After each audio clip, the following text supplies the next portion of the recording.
А вот теперь мне осталось только сделать русский, ну то есть учить, а я делал письменный.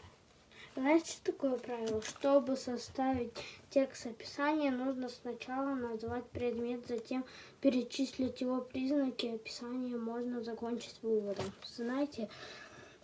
Если знаете, пишите в комменты.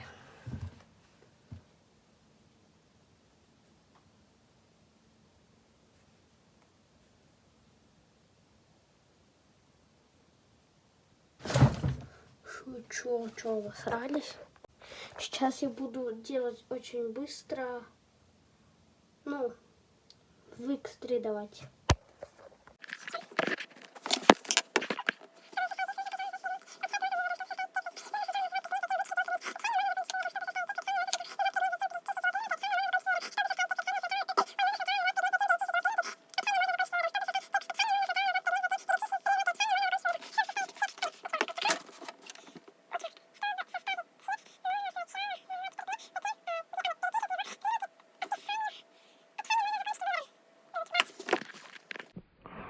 You shall destroy.